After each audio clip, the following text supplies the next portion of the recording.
if I stand here and tell a story in front of you guys, I have to make some point and tell some stories that are worth telling, or better to inspire something. But I just thought I have always lived an ordinary life, and everything was so common to see. And there was no big achievement of some proud success or some dramatically changes or some overwhelmingly plots. So in order to find the stories, I kept asking my parents and my friends and let them tell the stories we share, and then I forced them to tell the shining points of me over and over until they asked me, don't you have any other assignment to do? And then I tried to find the stories on my own. I looked at the old pictures, I looked through my diaries I used to write. I literally did. I draw the details of the rooms and houses I used to live. And I have to say the whole process does work. And it does work because it gives me a chance to look back at my 26-year-old life. And then I found that I do live such an ordinary life. Then I thought maybe I can make a point. And the point is, I'm an ordinary person living an ordinary life, and where everything is not that perfect but just fine. So it teaches me to embrace the imperfections happen along this journey, and that can be the most valuable gift within my life. Life is not perfect, people know that. But there is a difference between I have to accept the imperfections and I'm happy to embrace the imperfections. As we can tell between the lines, the first is more passively and the latter is more passionately. So today I'm going to tell you the stories about how I shift my mind from I have to I'm happy to. Actually, that's the only slides I have. And in my primary school, during those formative years, I thought my life was perfect. I was excellent at studying and I'm good at writing. The essays written by me often served as the sample essays spreading among my classmates. And I did pretty well in giving speech. I always ranked the first in the municipal speech competitions for consecutive years. And as a role model and the perfect students, I often gave the speech in front of all the students and teachers monthly, and that kind of speech, as I recall today, was pretty awkward because it was all about showing off how perfect I am, and you guys should do as well as me, but you can never be as good as what I did. But that time, I was pretty enjoying giving that kind of speech and being a perfect little girl, because that was a good time for me. That's probably the peak of my life. And then when I was 10, my mother sent me to learn to play the piano because people said I have long fingers and I would be perfect for playing the piano. And every Saturday, my mom would drive her mini motorcycle to send me to the piano school. And my classroom was at the second floor. And after I would go by, turn around and went upstairs, my mom would leave. At that time, she believed that I would enjoy a fruitful day playing with piano. But the truth is, I don't like the piano. I'm bad at it. And I have no idea the professional terms about piano my teacher was talking about, and my hands were extremely uncoordinated. So I decided to skip the class. Each time, when I heard the motorcycle sound, suggested that my mom's leaving, I went downstairs and turned right and stepped into the mini grocery store, where I would spend the whole day playing with the three cats. That was the huge attraction to me. And then if during the time my mom would come back and pick me back home, I would went upstairs, and each time my mom's motorcycle stopped at the door of the first floor, I would perfectly show up at the second floor and step down slowly, carrying my piano book just like a decent girl, playing a favorite instrument for all day. guilty about doing that. I told myself next time I would went upstairs and I would learn piano seriously. But the semester flies so fast that I haven't implemented my resolution yet. It came to the last class. In this class, my mom came with me. And I was pretty sure. When she asked my teacher how was Lin Xiu's performance, she was waiting some appreciations to me as usual. But this expectation vanished immediately because my teacher said, "I'm sorry, who?" She didn't even know my name. I disappeared for the whole semester. And I got the severe punishment from doing because I skipped the class. And then what a more brutal fact is that I realized that I was not perfect. I couldn't be good at everything. Then it came to my secondary high school, junior high school. And one day my teacher told me she just registered me for a singing competition on behalf of me without asking me. She just thought that is a good chance and I would be perfect for singing. The truth is, I was nothing more than a terrible singer. But that time I don't know where the confidence I got. I just told myself the school loves me and I would be okay. They would enjoy my unique singing. And I happened to be the hostess of that singing competition. And that means I have to deliver short speech lines between the former singer and my performance. And the short paragraph consisted of 5 to 6 sentences, later became the most memorable lines I have ever remembered. I kind of blame that accident on the former singer because she sounds so great that I couldn't help worrying about my performance. And the moment I stepped on the stage, my mind went totally blank. I forgot every single word I was going to say. And the audience was just staring at me and waiting for some sentences coming out of my mouth, but I just couldn't. The whole auditory was so quiet that I could even hear the whispers from my teacher who hid at the backstage, and she asked somebody what was wrong with her. And I don't know what was wrong with me. I just decided to skip the lines and go directly to sing, and that makes the real tragedy happen. Because when I sang the first sentence, the whole audience burst into a huge laughter, and they are making fun of my singing skills. And the audience they are used to be my fans, and now they're laughing at me. Anyway, I was shocked by their laughter, and they were shocked by my poor singing skills, and I tried very hard to hold back my tears on stage. Then, as I stepped down the stage, I was totally frustrated.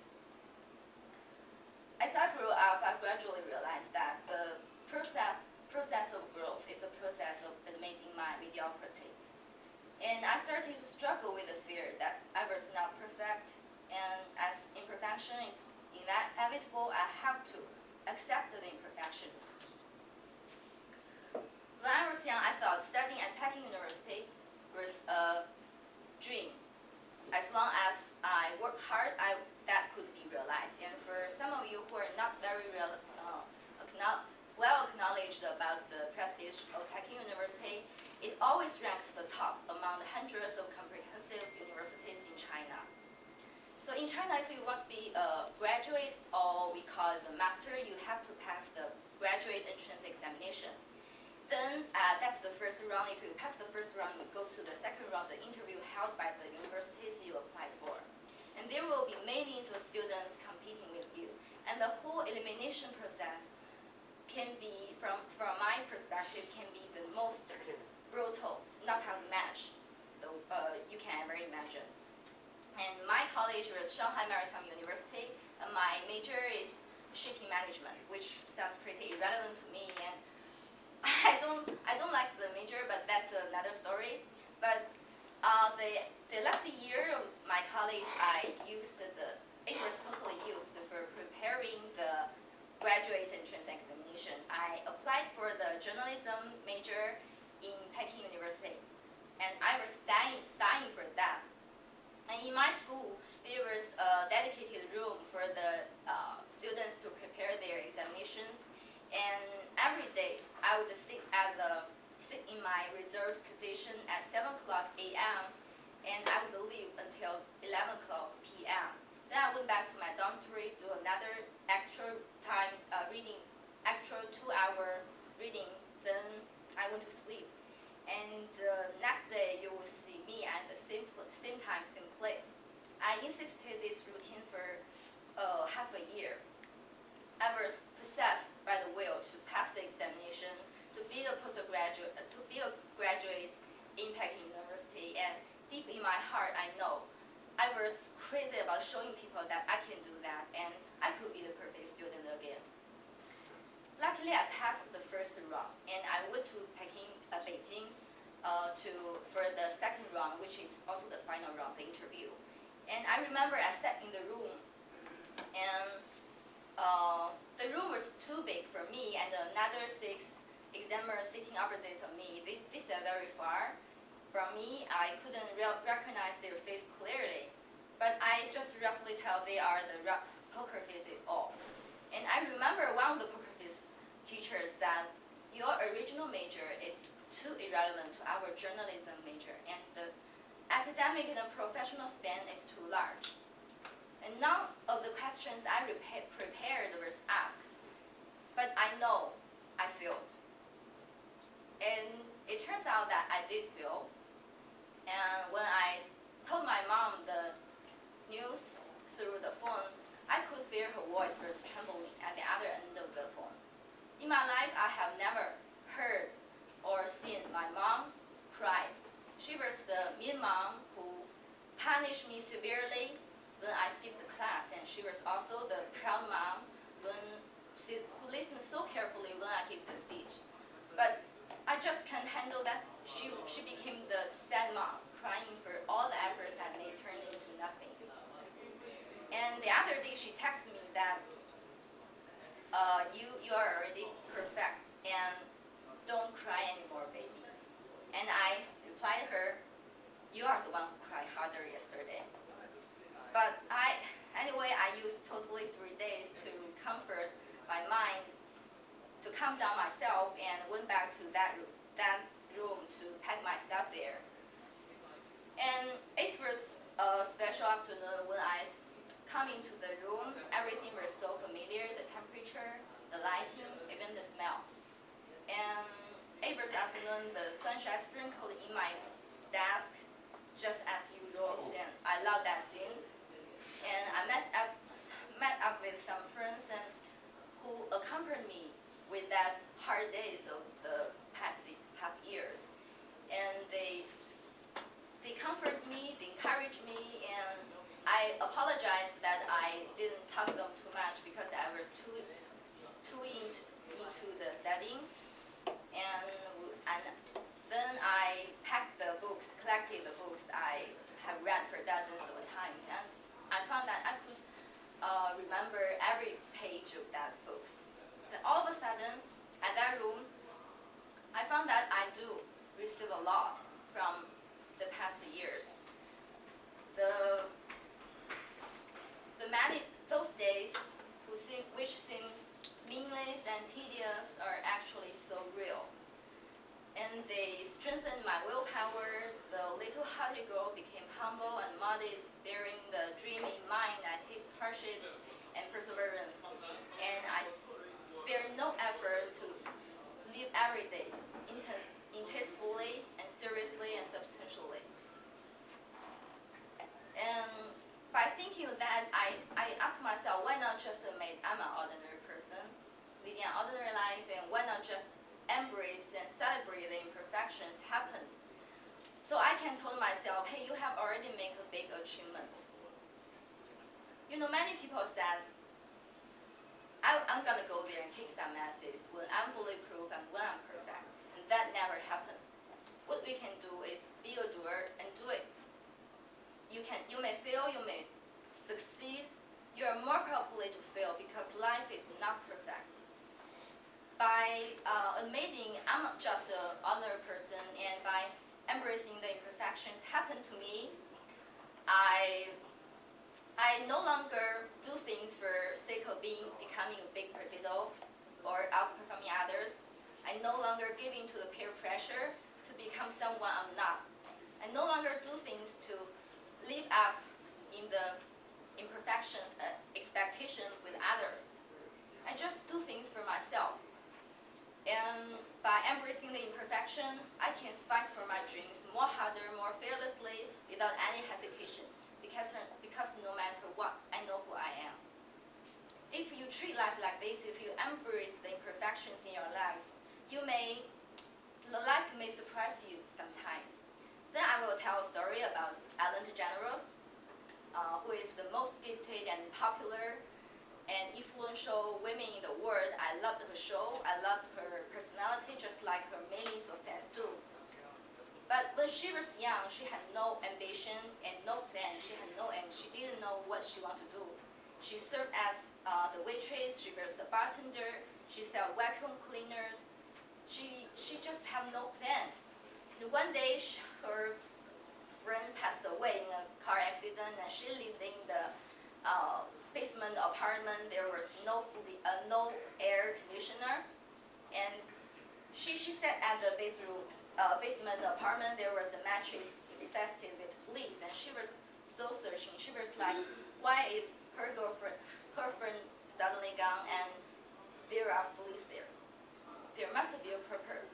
There must be a purpose for her to experience all this. So wouldn't it be so great if just pick up the phone and call God and ask these questions? And this idea later facilitated her to writing the comedy, which makes it help her gain huge popularity. And later, all these imperfections and hardships she used to own helped her to create her successful career. I'm not standing here to tell you to embrace the imperfections for the purpose of meeting success. I'm here to tell you, if life is not perfect, let it be. But instead, you have to accept the imperfection. You can be happy to embrace the imperfection. Because just like Alan said, there must be a purpose. There must be a purpose for us to experiencing so much frustrations, the disappointment, and setbacks.